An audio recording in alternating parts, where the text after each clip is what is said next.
Hello, and welcome back to another episode of Critical Reactions with your host, Bryan. We're going to continue on with last week's theme, now this week's theme, Blank of the Blank, looking at songs with titles that are something of the something. Today we're going to be looking at Shels, their track, The Conference of the Birds.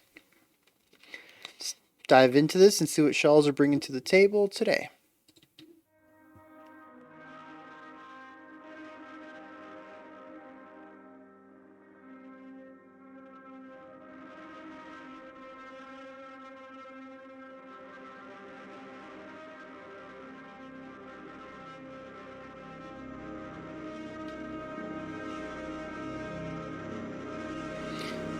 Alright, interesting decision to start with pretty much left pan and bring this side in later.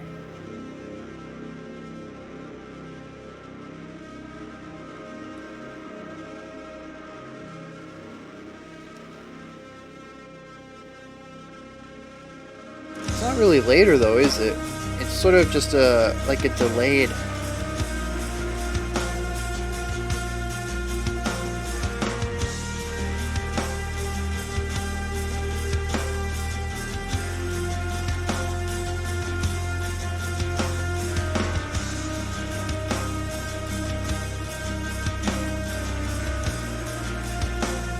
Alright, so we have this really nice 1, 2, 3, 4, 5, 6. 1, 2, 3, 4, 5, 6. A little on the slower side. Everything else is kind of chill and laid back. We don't have a lot of movement going on. I should say quickly. We have changes every 4 bars.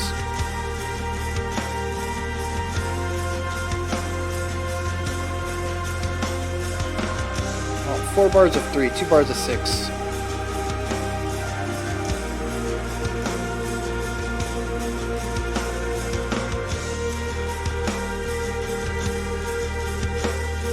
A little bit of tension there. I like how this side came in after this side.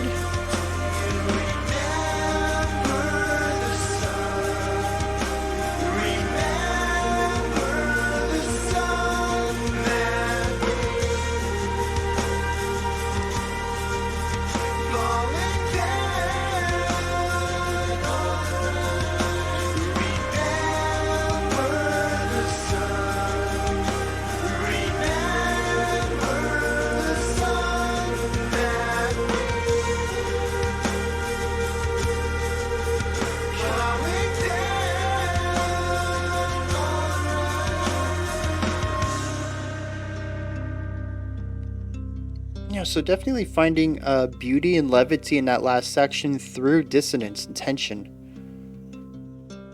Once again, heavy use of the left side without the right.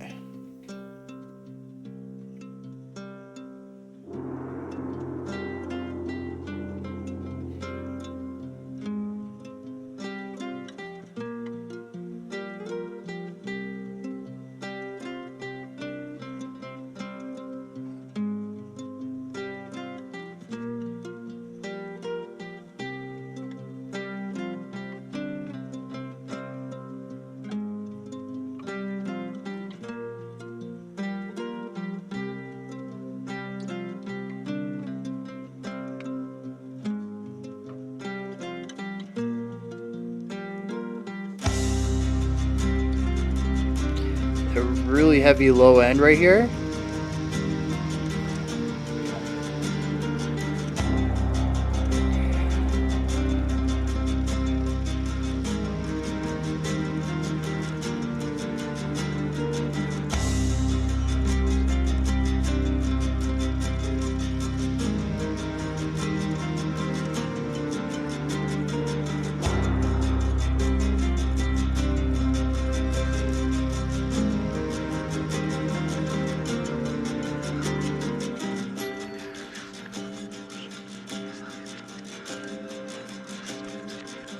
Alright, we have some movement over here.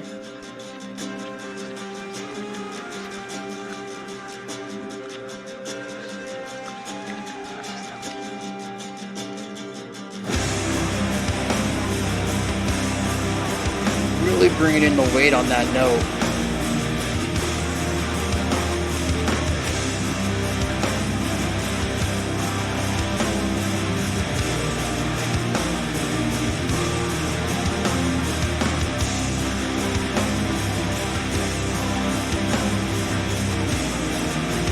because of the weightiness here, I really feel it in 4. A really slow 4, even though the guitars are really pushing the 6. And I think the cymbals are also pushing the 6, but they're kind of hidden a bit. We're really getting the beat from the snare, which is on the slower side, giving us that 4 pulse.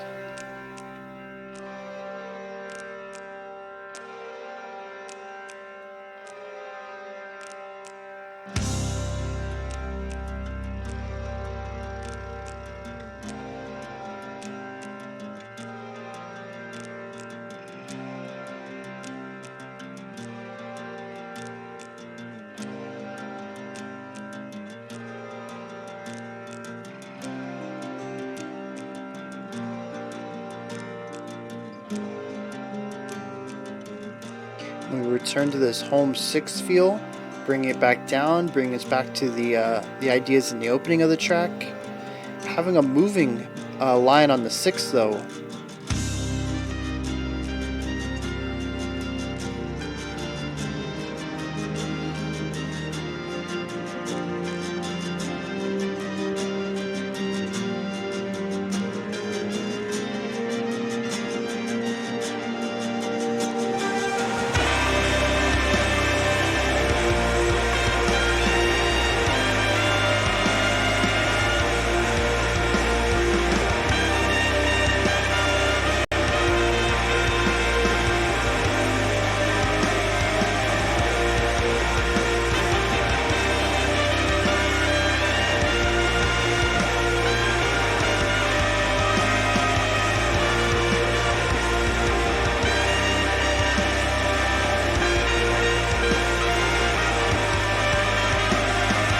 Trumpet really trying to fight through all this.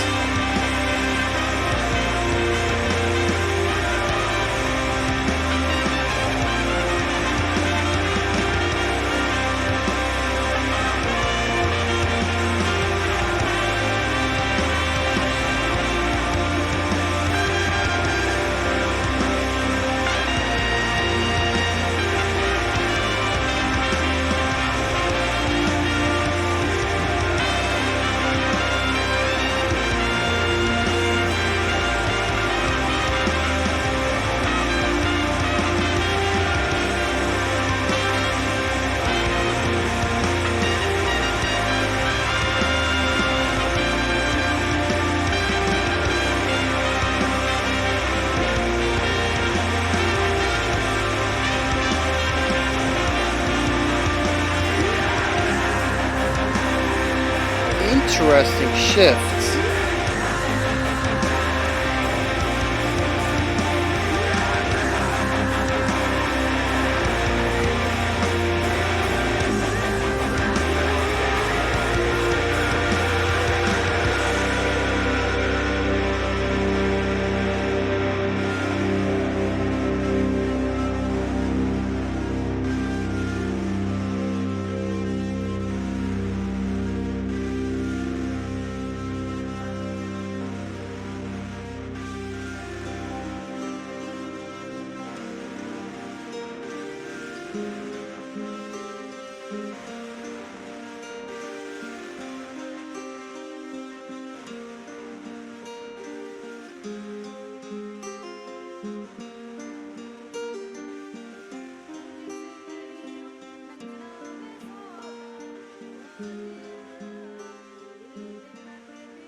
Very interesting.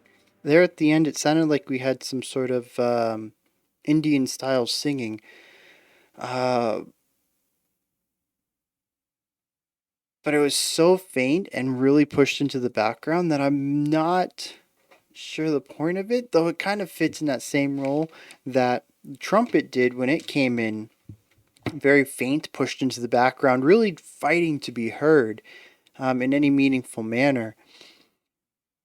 But at least with the trumpet, it had the power to push through and take the spotlight. But this was sort of just a fading out, and I wonder if it maybe has context with the rest of the album or something like that.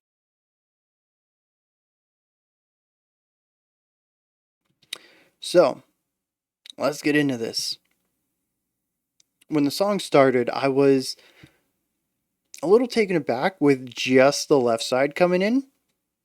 It's definitely a very intentional decision to leave the listener feeling a bit lopsided.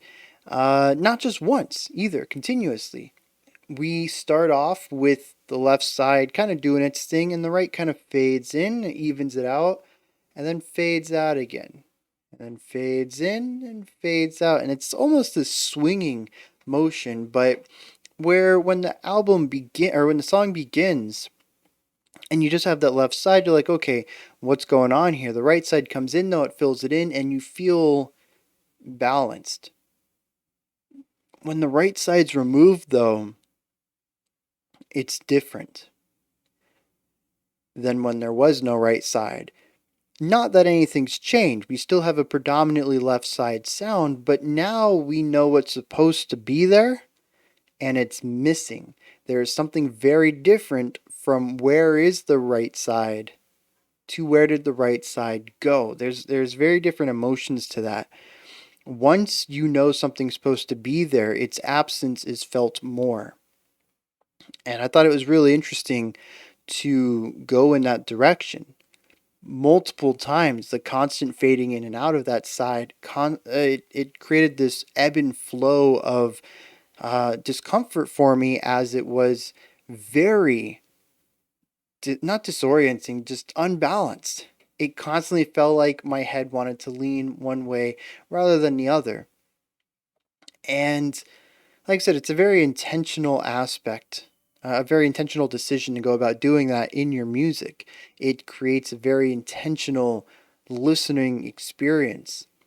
And I'm curious why. A lot of this song I think I can kind of categorize in two ways, but a lot of it deals with beauty in multiple styles. We have weighty beauty, we have traditional um, consonant beauty, and then we also have dissonant beauty, and we kind of look at all three of those.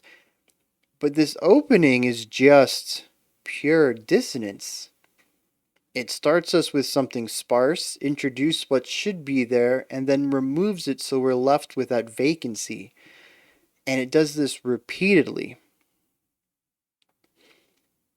I don't have an answer for it.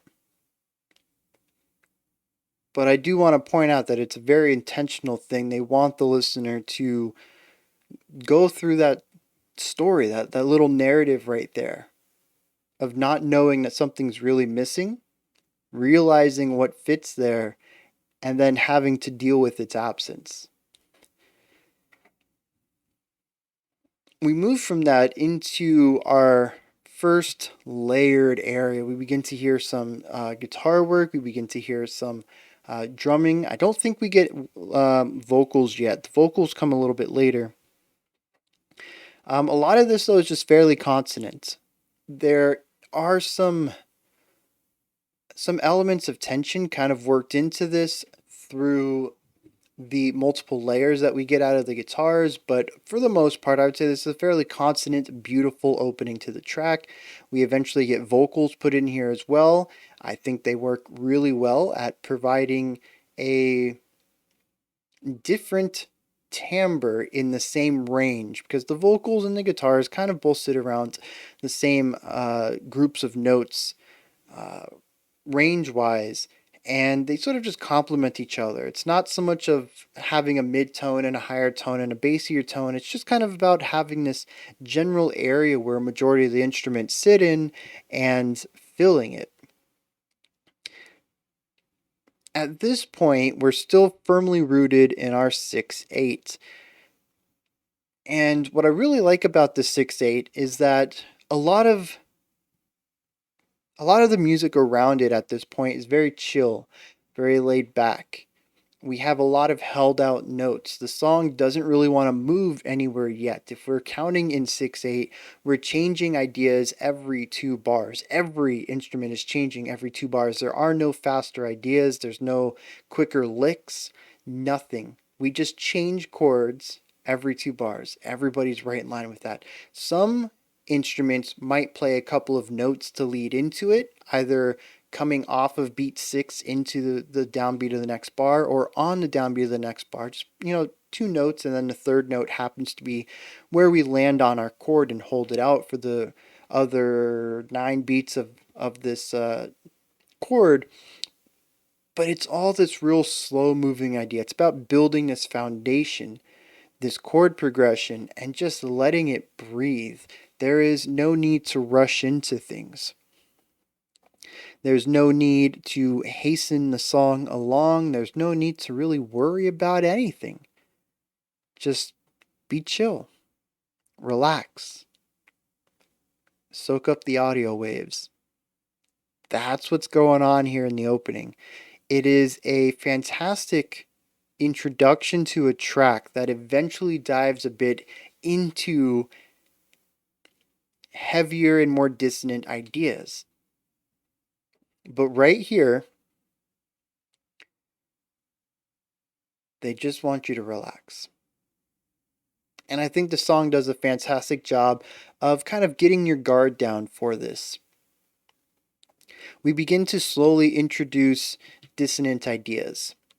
They're not wholly dissonant yet, nothing too abrasive, but we do have a couple of notes that I think are out of tune against each other. I think the notes picked are supposed to be harmonious with each other consonantly, but the instruments are not tuned for that to happen. I don't know. It could also be a microtonality thing, or I suppose it could also just be 2 notes that are designed to introduce dissonance within this key. But at least to my ears, it sounded like a tonality thing. It wasn't harsh dissonance.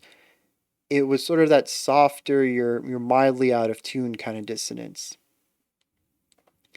And once again, it's this easing into things, right? We're going to include this little bit of dissonance. We're going to layer up things a little bit. You're going to be able to hear some larger ideas at play here, but we aren't revealing our hand yet. You can still relax and just enjoy what's going on. And I think it was around this point we dipped back down into the quiet stuff, came back up. We weren't, I'm not speaking about this completely linearly because a lot of the song just kind of happened for me. I kind of have the highs and lows mapped out, but some of the less drastic jumps in atmosphere kind of just get clumped together for me in my memory.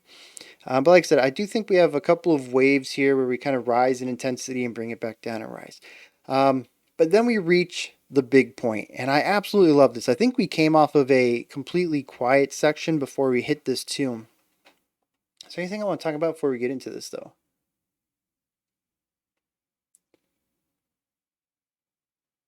I don't think so. Counterpoint. Not counterpoint, layering. Real quick, I think it was the very first section after our intro where we had the fading in left and right. We had this double guitar idea where we had a center guitar that was playing our lead melody and 2 guitars, one on guitar on either side, that was doing this foundational idea. And what I really loved is that they were mostly playing the same thing, but not entirely playing the same thing. Our right side was more focused on accented hits, where our left side was more focused on continuous playing to really keep that 6/8 groove going, to make sure every beat had a note on it. So we might have both of them hitting on the downbeat, and then we hear a lot of the left side, and the right might come in on 4 and 5.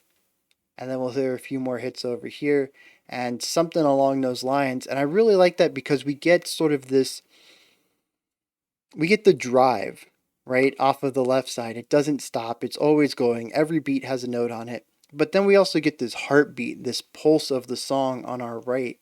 And when they come together, especially if you just kind of absorb them as a whole sound while you're focusing in on the melody in the middle, it's this really nice layering of ideas that creates that allows the background to be one idea that fills in 2 roles. And I think that's a really smart way about going about that process. So I think that was the last thing I want to talk about here before we move on to the big, heavy moment. This was wild. Not because I didn't know it was coming. I kind of figured it was. I have a vague idea of what shels is because we have checked them out once before. And I will just a little fun fact about Bryan. It fights every fiber of my being not to call them star shells. I'm so torn. Like, I kind of like the name with the asterisk at the beginning, but it also makes me want to say star shells, which I think is a beautiful name. But if I remember correctly from last time we checked them out, people told me, bro, they're just called shells. And I was like, well, what's the asterisk there for? Well, I don't know. Well, I don't know. It still makes me want to call them star shells, though. I think that's really cool. Anyway, the big heavy moment. I knew this was coming up. I didn't know when, I didn't know how, but it really worked because it creates this moment of beautiful weight. And I think that's something I really want to drill home with this analysis here is that every section has its own atmosphere, its own emotion. No, not its own emotion, its own atmosphere, its own style, its own vibe. But every single section I feel is pushing towards a melancholic beauty. And they achieve that in different ways, right? We have that really chill, calming, atmospheric, relaxing first, 2 or 3 minutes. It was beauty through the consonants, and the melancholy showed up in the chord progression. We move to this major heavy section here in the middle. The electric guitars kick in, and was this also the part with the growling came after the trumpet, which was after this as well. So no, this was just a big heavy moment then. So yeah, just huge distorted guitars, big bass sound, drums. Maybe that was it. There's got to be like 2 or 3 guitars to really fill this sound out. They went from something a bit sparser and spaced out. Like I said, we have instruments off to the sides, we have center. There's lots of space between them. It's a very spatially oriented part of the track where the producers really paying attention to where our instruments are sitting within the sound sphere and their relationship to the listener, who is presumably going to be in the center of the sphere. And they said, you know what? We need to do the opposite of that. We're going to find this beautiful melancholy in a different manner. So let's bring the instruments in. Let's really go for a bit of a wall of sound vibe here. So we get that, right? Loud instruments, lots of distortion, very close, a little bit of compression, and we kind of get rid of all that spatialness and just fill it in with sound, with reverb. And what was really interesting at this part is the guitars were pushing the 6/8 idea. But the cymbals, also doing the 6/8, were being drowned out. I don't know if it's because they were kind of in that same range section as the guitars, and maybe the guitars were just louder. I don't know. But the only thing I really heard out of the drums at this part were bass a little bit and snare. And the snare was showing up on beats 4 of our 6/8. So 1, 2, 3, 4, 5, 6. 1, 2, 3, 4, 5, 6. Something along those lines. It wasn't just always the 4. It was like 1 and then 2 kind of accents like that. However, if we stop feeling it as 1, 2, 3, 4, 5, 6, and we feel it as 1, 2, 3, 4, well, now we have 4, 4. And our accented beats are going to be 2 and 4. Wait a second. That's pretty typical rock beat. That is a snare accent on the back. Okay, so what happens when we look at it from this direction? Well, now we have a bit of a slower tempo. Before, our tempo was 1, 2, 3, 4, 5, 6. 1, 2, 3, 4, 5, 6. Now it's 1, 2, 3, 4. We have cut our speed pretty much by 33%. Yeah, because for every one, we now have three. Or for every three, we now have one.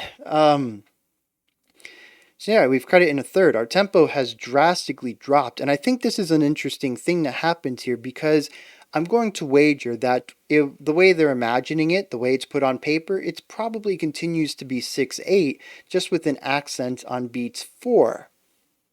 However, the way I felt it was a shift to 4/4 with a much slower tempo, which made the whole situation feel dragging to me. We had a brisk pace to it, and now it feels like it's really dragging its feet, just trying to move forward. There are these elements, almost like the cogs, the smaller cogs that are spinning faster to keep up with the larger cogs, but the machine itself is still moving at a slow pace despite the mechanisms within it might be moving at a faster one. And that's what it feels like to me. There is this want to move out of this. There is this drive and momentum to get back to that light, that carefreeness that we had prior to this, but we can't. We have become a hulking, lumbering something that, as much as we want to progress quickly, we have been dragged down to this slower style.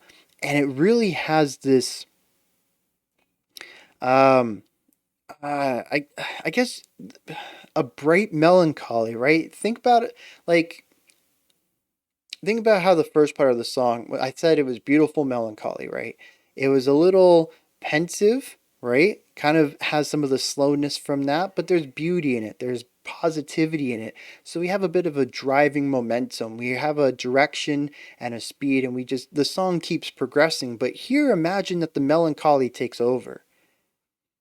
And maybe there's a little bit of beauty in it, but for whatever reason, that melancholy is now the primary element of your emotional state, and it's dragging you down. You're spiraling into whatever you're thinking about. And as much as you want to get back to where you were, you want to get back to that sort of carefree acceptance, possibly, you can't. The negativity is consuming. And that's what this middle section feels like to me. It is the complete opposite of what we had previously, both musically and emotionally. We have found the inverse of it. Rather than a beautiful melancholy, we have found a melancholic beauty, in which case the melancholy is the primary aspect of it and is beginning to drag us down. And it's just a really neat little auditory illusion there. I know it's probably in 6/8, but I can't help but feel it in 4 because of the snare, because the snare has so much more dominance in the sound sphere, in the mix, than the instruments playing the 6. But it's also interesting that as soon as we get out of this and we remove that snare on the 4, how quickly it lightens back up to that brisk 6. Almost like we weren't in that section at all. There's one little thing that tried to drag us down, a snare. And it almost worked. We really had to focus on something else to get out of that and bring the tempo back up, bring the feeling of the song back to where it was. And I think there's beauty in that. There really is. I'm pretty sure I said this last time we checked out Shels, but they are masters of injecting emotional ideas and identity into their music, and this is exactly what I'm talking about. I don't even know if this is what they intended to do with this section, but this is 100% what I felt while listening to it. And I'm just going to, death of the author and all that right there. If this isn't what they intended, well, I hope they take it anyway. Yeah, that's what we meant to do. That guy totally got it spot on. Unless they have a very, a really good story behind why they did what they did, in which case, just forget what I said entirely. But it doesn't invalidate my experience. Yeah, just a really great thing there. I think there were some other things that were going on, but eventually we got to another heavy section like this with the trumpet. The trumpet kind of was introduced lightly, and then out of nowhere, the guitars come in, the big bass heaviness comes in. We get this fatter low end, tons of distortion, and this trumpet screaming to get out. And I literally mean that. This trumpet player is playing quite loudly. You can hear it in the way that the tone is in the trumpet. I've talked about this before a lot recently, it feels like. But with aerophones, because air is a strong component of how the tone is created, how the sound is made, the air can also color the timbre of the instrument, the tone of it. And with this trumpet, you can feel all that extra air, the air pressure coming through the horn because of the brightness and bite in the tone of it. And through that, we have a trumpet that is playing very loudly, but is almost impossible to hear. The electric guitars are almost overpowering it in a lot of ways. Our drums are almost overpowering it in a lot of ways. And there were a few moments when I thought to myself, the story is really cool, but dang, I want to hear what this trumpet's doing. And there were a few little ideas, a couple of bars here and there at the beginning that I really had a hard time hearing what was going on with the trumpet. The rest of the band is really just kind of laying down a wall of sound. Our guitars are just constantly picking on the beat. The drums, I think the cymbals were doing six, and the bass and snare were emphasizing the same, like 1 and 4 in our 6/8. So emphasizing every beat in 4/4, which probably kind of didn't push it into that 4/4 realm because it emphasizes every beat, which makes me think more of 6/8 because usually you don't emphasize every beat in 4/4. Plus, it wasn't drowning out the guitars on the side. But there was this 6 against 4 idea going on there because the trumpet to me felt like it was soloing over 4. At least the way that things were being phrased. Anyways, though, the whole band is just laying down all this sound, and the trumpet is just being drowned out by it, and they're trying their best to be louder than all this, but they can't. They eventually get to a point where either my ears acclimated to the production or the trumpet player literally got louder. Maybe they got EQ'd higher. I don't know. But I began to hear everything that they did until they finished out. And I absolutely love the emotion that is in this trumpet line. I do wish it was EQ'd a little higher just to hear more of that, the characteristics of the trumpeter. What kind of personal tones do they create? What kind of little wavers and flourishes do they have on their lines? A lot of those characteristic elements of the timbre were erased because of the sheer volume and it being covered up. But I can't see that part being any clearer. I can't. It wouldn't fit with the song, with the narrative that's being dropped here. So I'm a bit 50-50 on that. It's one of those situations where I would like to hear a cleaner version of the trumpet just for the information of it, but musically, I would never want that section changed. And we come out of this, and I think we have a couple of lines of growls, which were just really low and covered up by the rest of the song, really pushed into the mix. And then we got our outro line. That just kind of led into fuzz that took us out of the track. If I remember, maybe it wasn't fuzz. Maybe it was just the guitar tone, just a really long fade out. I don't remember details about the ending anymore though. But yeah, so I really enjoyed the narrative that this track took me on. I think that's what is most important because songs like this aren't about the moment to moment. I am glad that I can dig into that and kind of tell you guys what's going on so that you can get a better appreciation for what kind of work they're putting into it. Because the music, while it is, how do I word this? the music is not about the moment to moment. It's about the larger ideas in the atmosphere, but the larger ideas and the atmosphere and the emotion is created by the smaller ideas. Um, so you don't get the same effect listening to it critically as you would casually, but you do get an understanding for it and an appreciation through that. Um, let's dive into the lyrics real quick. There's not a lot. It says, "Do you remember the sun? Remember the sun that we knew falling down." And then a line break. I'm gonna guess the next line is the one that's growled at the end. Like I said, it wasn't a lot. It just says, "I can." I got nothing on this. I really don't. I mean, there's certainly a melancholic thing. Do you remember the sun that we knew? Right? Do you remember this thing in the past that we knew? And I think there's something really haunting about that. Do you remember something that you knew? To me, that kind of goes into the area of dementia or even just general memory loss, right? There are things that happened last week that I'm like, I will never forget that. But there's also probably hundreds, if not thousands, of same thoughts I've had in the last 30 years of my life that I don't remember. You know, they were so big to me at that moment that I could not imagine needing to document it in any way because I was certain I would never forget it. And yet I did.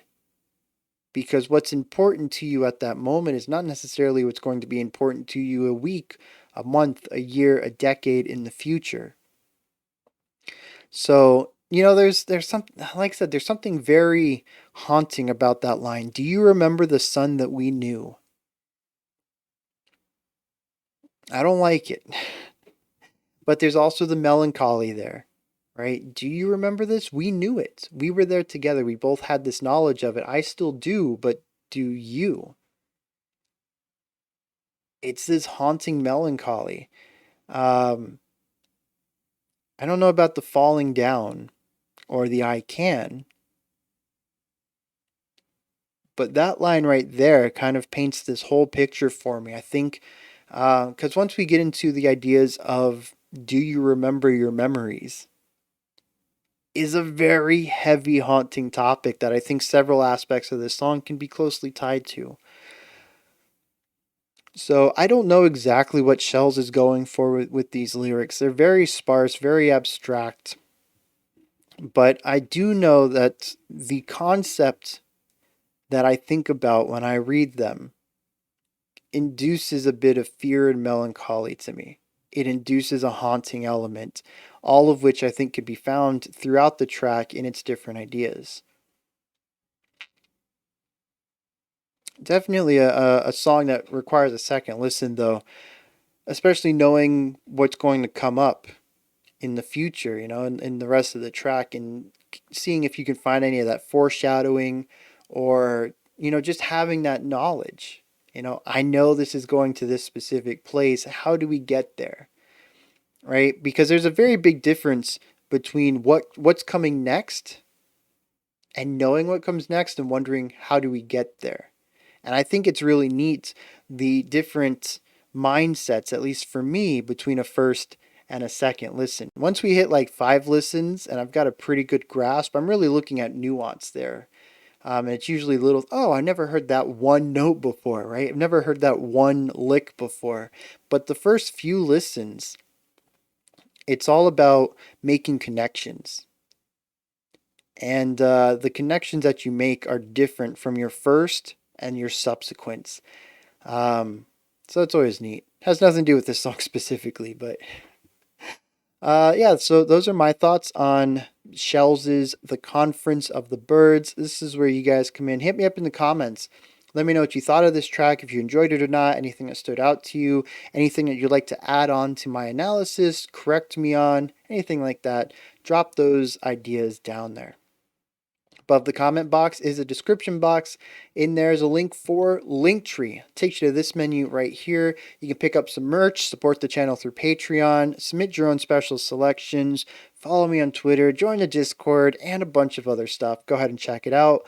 Above that, if you could, like, subscribe, and ring the bell. Greatly appreciate all three of those. All right, we have one more video today. It's our special selection. We're going to be looking at what I think, based on the title, is chiptune music from the Commodore 64. I think.